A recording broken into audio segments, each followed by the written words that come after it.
Welcome back to the 0 to 7 podcast, where each week we talk about our business decisions and strategies to reach our goal of going from 0 to 7 figures of income in just 1 year.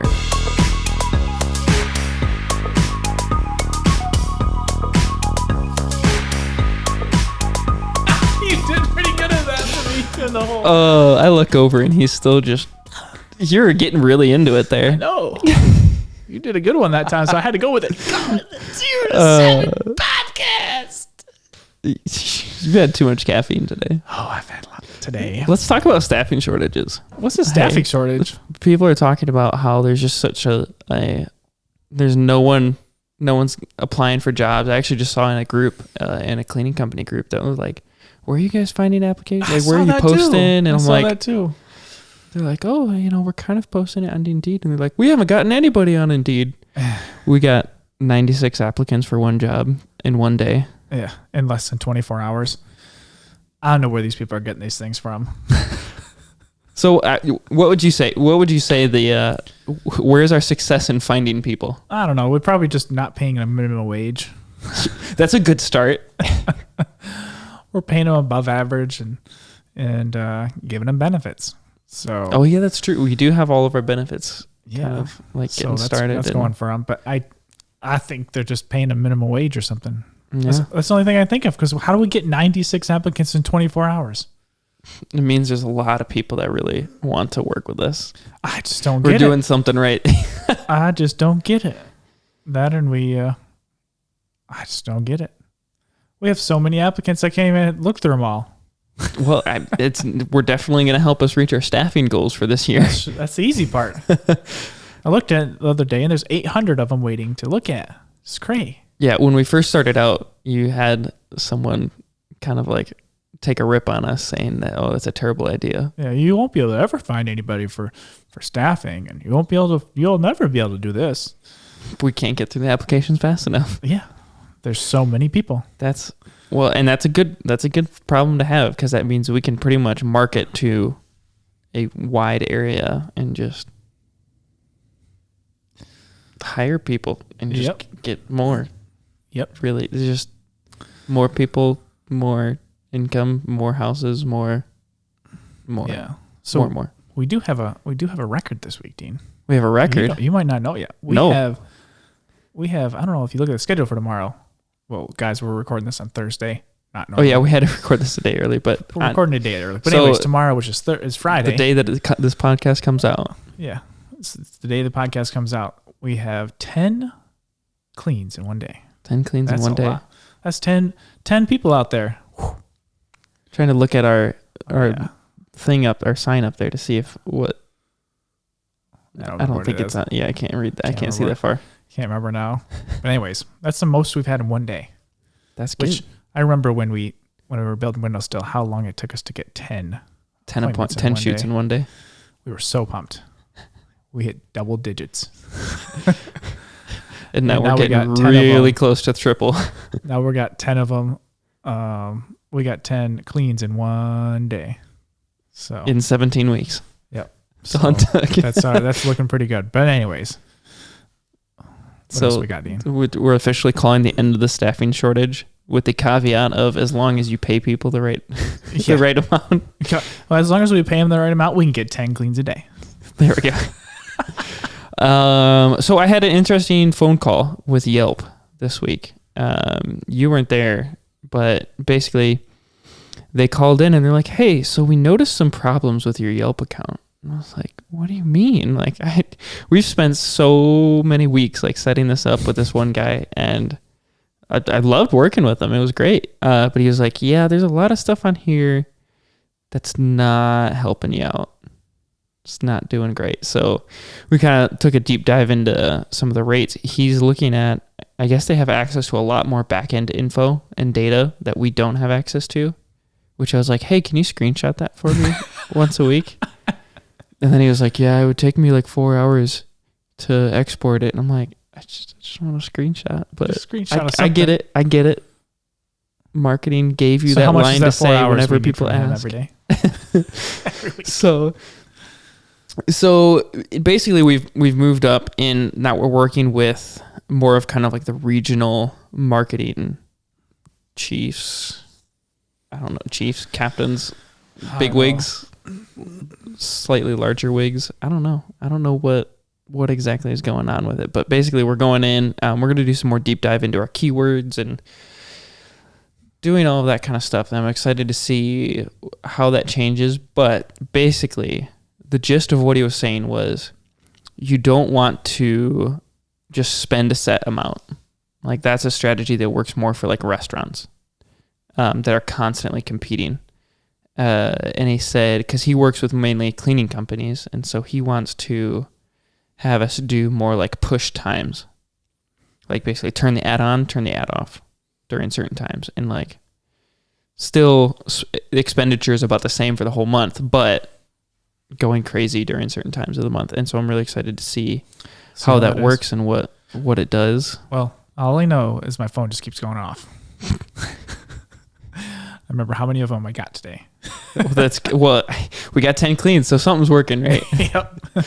But yeah, it'll be, and he also gave a really interesting idea that we're going to go into it. So with the Yelp Connect is basically like a way that you can make, it's kind of like social media posts, but in Yelp. It's kind of weird. There's not really a good explanation about it on Yelp. But basically what he was telling me is you have Yelp Connect posts that you want to keep up permanently that are like about the values of your company, the stuff that like, this is who we are. This is like what Lime Green Clean is all about. And then other ones you can have like, you can have them expire so they go away after 90 days or something like that. And he was like, you should be posting every other day, every day, every couple days on that, because every time you post, if a person clicked on our ad and then got distracted and went somewhere else, or like he gave the example of like, if I'm looking up Lime Green Clean and my kid just fell in the pool, I'm going to set my phone down and go help my kid out of the pool. But what the Yelp Connect is going to do is the next time he opens up Yelp Connect or Yelp, it's going to show that post from that company to remind you kind of like, hey, don't forget you were looking into these. And so it's another way to like recapture people. Nice. Which there's no explanation about that on Yelp. Like it's nice that they make it really simple, but like you kind of need their help. Very intentionally, I think. Yep. So but they don't tell you they need their help. No. So here we are. That's the bad part, because like I remember when I first talked to Yelp from Wendell still, it was like, nope, now we're going to use this, never going to use this. And they just hard sell you like crazy. Mm-hmm. When this one, they were opposite. We already knew we were going to use them. Yeah. So when they now just start telling us, hey, you can do this and this and this and this, never telling you. If they only would have told us at the beginning, we would have been all in, ready to go. Yeah. But it's interesting how they stair step you up. Like if you spend this much a day, you unlock these features within their back end support. And they're great features. They are. Like once we got to like certain amounts or whatever, and yeah, it was very interesting. That's cool. Yeah. Haven't gotten any more free money out of them though. We'll see. We'll see what happens. All right, and then you had another problem that you had to solve this week. Oh yeah. That I don't understand anything. You just keep saying, "Oh, Dean, I've got something we need to talk about on the podcast." Oh. I have got something for you. Insurance. I'm already sleeping. And everybody has a different requirement. Meaning employees or clients? Clients. Okay. It's the craziest thing. Like you just think you just think, hey, we got the insurance that covers everything we need, right? Not insurance everyone. Insurance. Insurance is insurance. You just say, hey, I got insurance. We're good to go. No, there's like this insurance, this insurance, this insurance, this one, this one, this one, this one, this one, this one, this one, this one. And you're like, like what? Give me an example. Like they had like, there's general one, and then there's like there's like automotive liability. So like if you back into somebody in the parking lot, that's a different insurance than just general liability. Then there's another one. I don't know all three of them, but they also I don't know them all at all. But it comes down to if you're going to do this over here, or if you're going to steal something over here, or if one of your cleaners steals something over here, or if you break something over here, they're going to be different ones. It's like, I don't know anything about all this.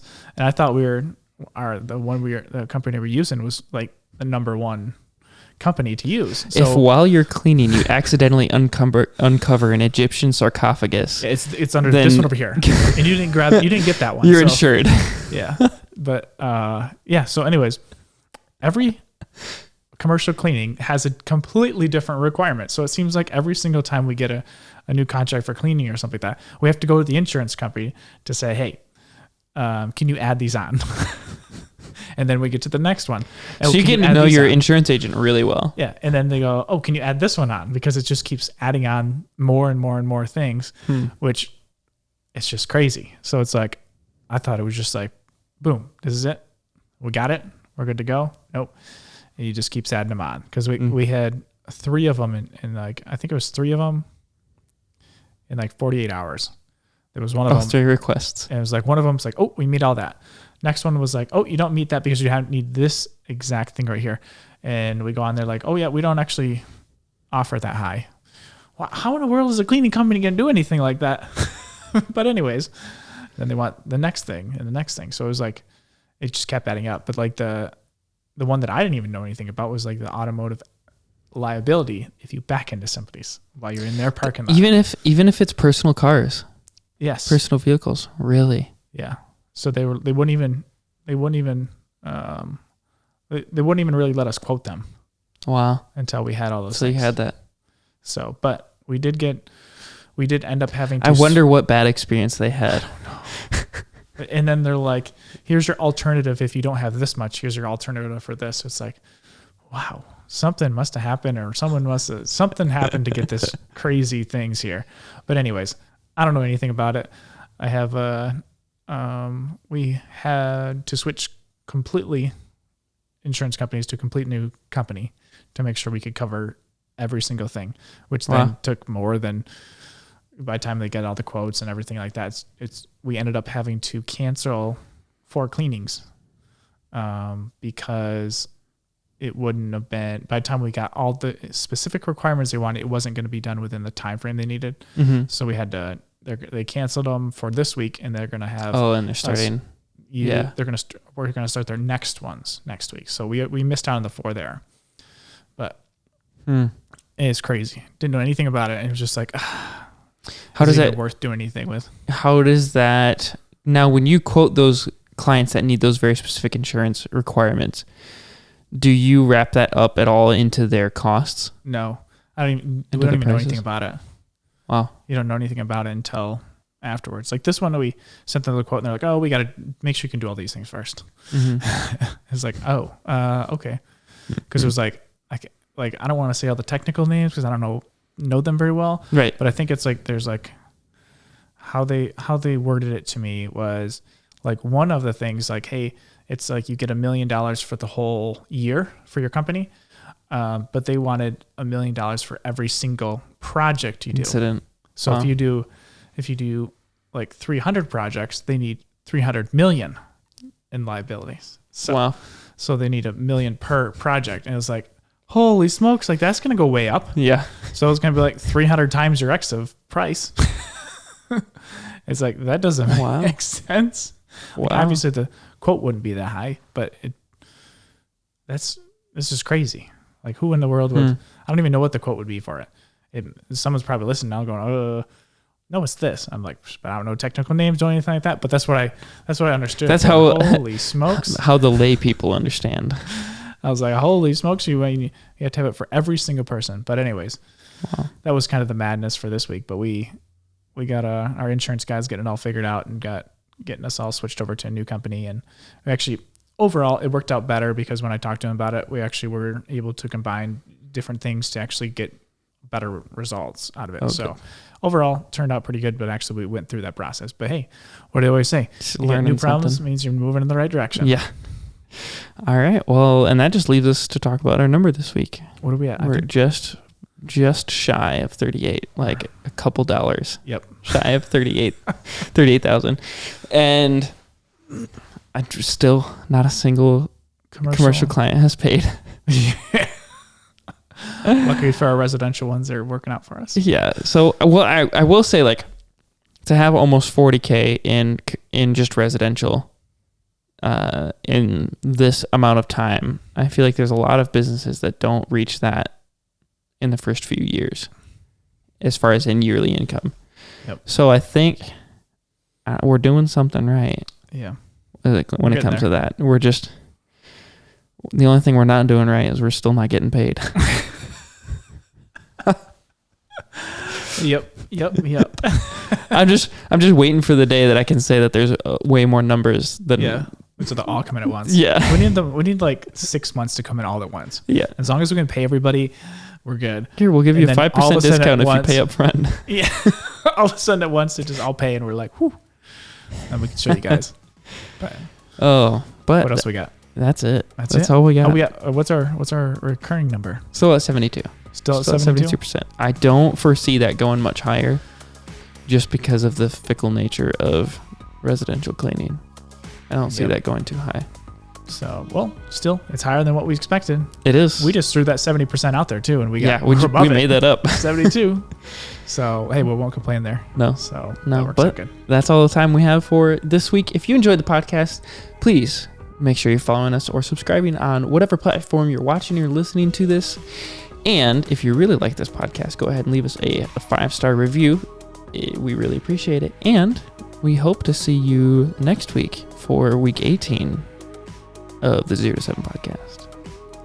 See ya. See ya.